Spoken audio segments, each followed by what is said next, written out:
mostly just memorizing-ish.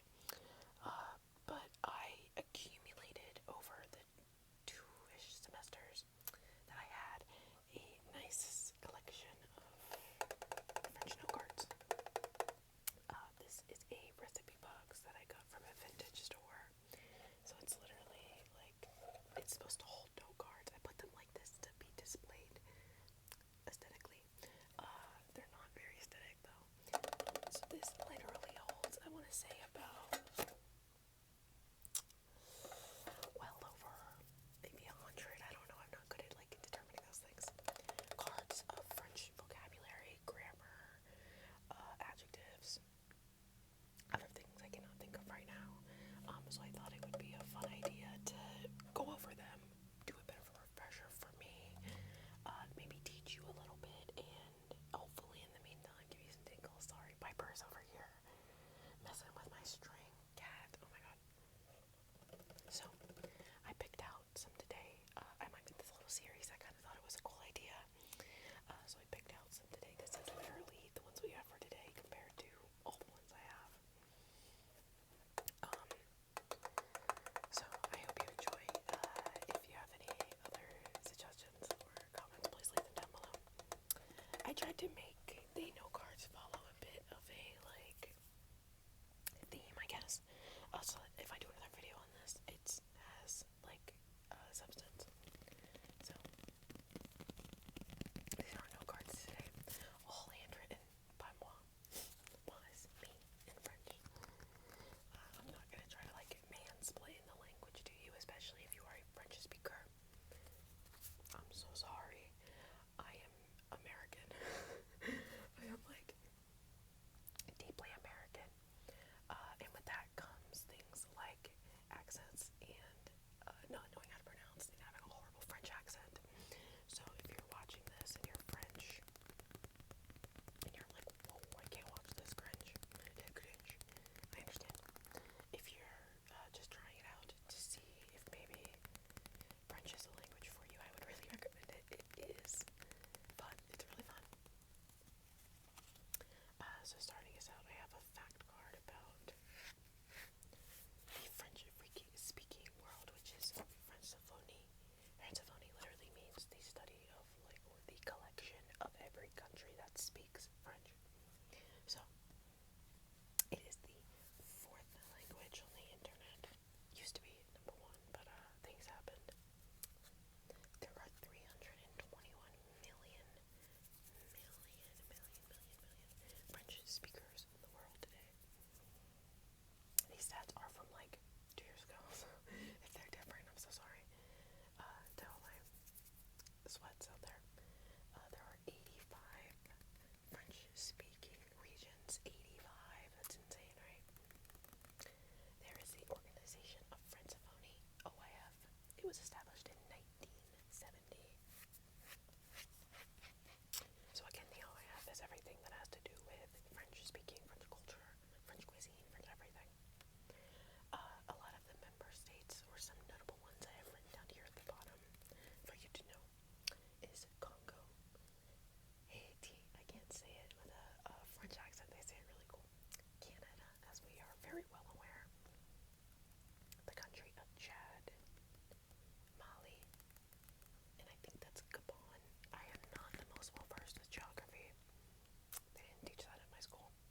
speak informally, they're usually okay with that.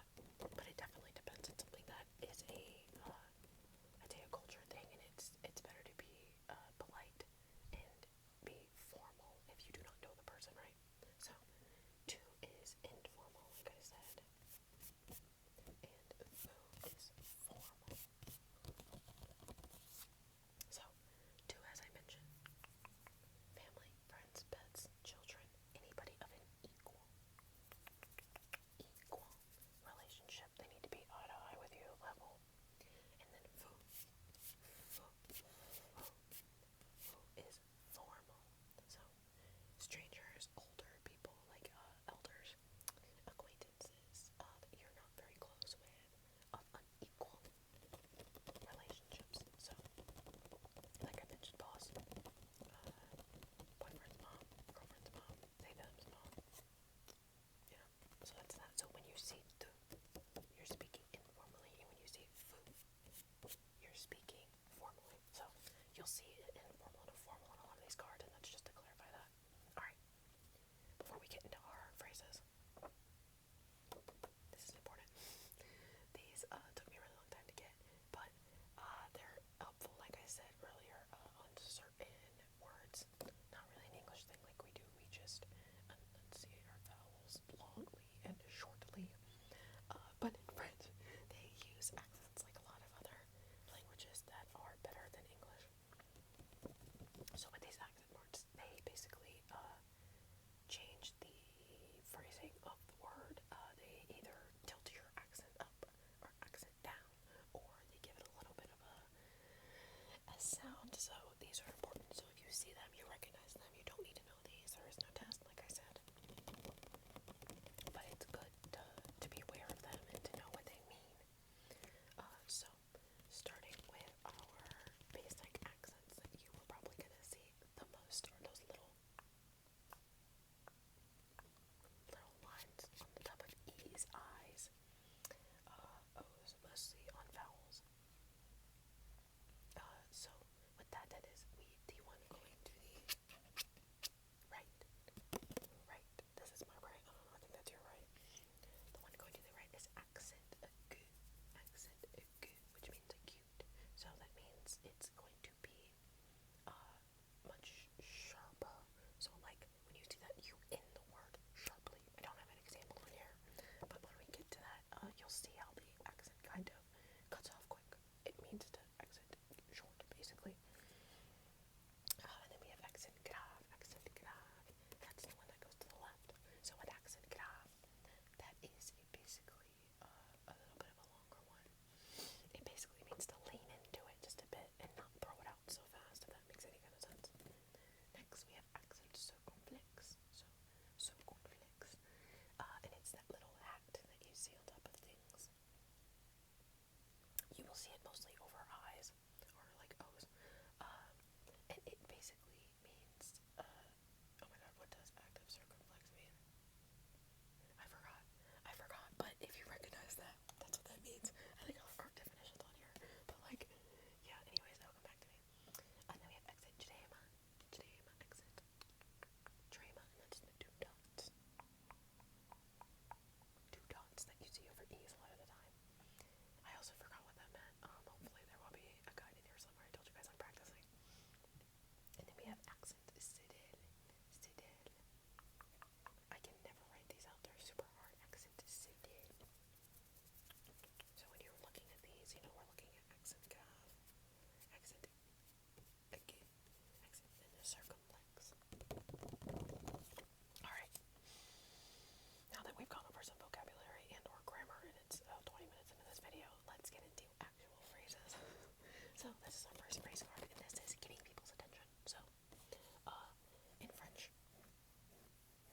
sorry I'm scratching my leg, it is another customary thing that I have learned in classes. Again, please correct me if I'm wrong, is that when you are greeting someone initially, it is very rude to not say bonjour. So bonjour means good morning, it means hello, it means hi, good day. Bon is good, jour is day, like we learned earlier.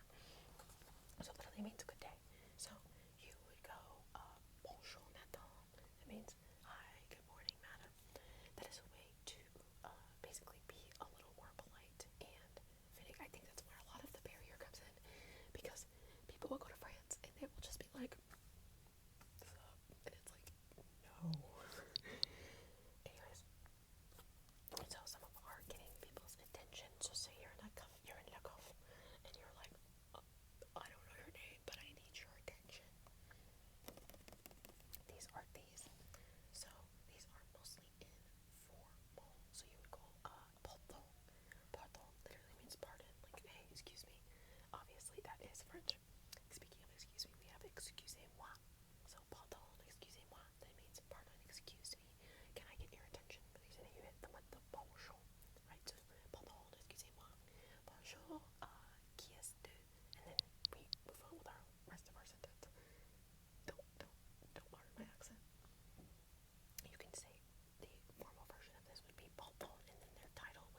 those things gender through personification.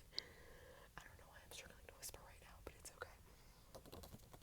But in French, they have masculine and feminine, and you can tell which is which by a lot of the hints that the words give away. So that is basically what this little note card is. So with feminine, it is going to usually end with an E, an E, an E, and it's pluralized by an S, S. So ES is usually feminine. So if it ends in an E accent grave, that is the one going to the right. E accent grave. Then we add an extra E to the end. Adding an E. Anyways, so yeah, I think that's three pluralized, I forgot, guys. So when masculine ends in a silent T, T, N, or S, you're going to add an E. Now that's kind of odd to say, but as I said, a lot of the French words end in silent, so you're going to add an E to any of the letters that hit the D, T, N, or S. And is it just me, or did I get brighter? We'll have to review that a bit more. You went in later to things like la, le, les. Those are all gendered. So before we do that, let's get into some greetings. So after you've gotten this person's attention, you're like, pardon, excusez-moi. You're gonna hit him with a greeting. So we have some formal and informal ones. We have bonjour. As I said, that means good day. And that is the basic one. Everybody knows that one. If you're not very confident, I'd recommend that one. And that is formal. If it is nighttime, you have bonsoir. Soir means night. Good. Bon means day. So good night. That means like, but instead of goodbye, good night, it's like bonsoir, good evening. How are you doing? We have another informal, which is salut, and that is like super informal. You use that with your friends. So that is like a younger person's kind of slang thing. And another formal one is enchanté. Enchanté. Enchanté literally just means nice to meet you. Like, hey, nice to meet you. Enchanté. Portez-moi. Enchanté. Je m'appelle Zena. So on and so forth. And then one of my favorites that I put on here is an informal one, and it's coucou. Coucou. Coucou. Coucou. Coucou. It's for like babies, I think, like little kids. If you're gonna talk to them. So you go coucou, coucou, coucou. Yeah, that is a French greeting. So bonjour, bonsoir, salut, enchanté, and coucou, coucou, coucou, coucou, coucou, coucou. Alright, you've greeted this person, you said hey, you said pardon, madame, monsieur, whatever, blah blah blah blah. Now we're going to ask how they're doing. So this is the formal version. As I said, we always want to start with formal, just in case they may not want to be spoken to informally. It's just a respect thing. So this is how are you, and we are going to say como. Como is common in a Latin-based language. My lips are dry. Como just means how, and then we have allez-vous. Como allez-vous? Como allez-vous means how are you. So you can try to say it. You say como allez-vous? Como allez-vous? So it just literally means how you doing. And then allez-vous. So you see that faux, that's that formal again. When we go to our informal card right now, this is again our informal card, we are going to say comment vas-tu aujourd'hui? So that is back because that's now informal. Aujourd'hui, like I said earlier, is today. Then we have comment, which is what or how, and then vas-tu. Vas-tu, that means yours basically. So like you are basically. So comment vas-tu aujourd'hui? If that's a little too hard to say, that's okay. That one takes a bit to practice. You can try comment ça va. Comment ça va? That literally means how you. So just like how you. So you say comment ça va. Comment ça va? And we say comment ça va. Great. So got their attention. You know, you just asked how they're doing. You might want to ask their name first, but we'll get to that in a second. One more greeting card that we have of just some other one.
salesperson, you know their name.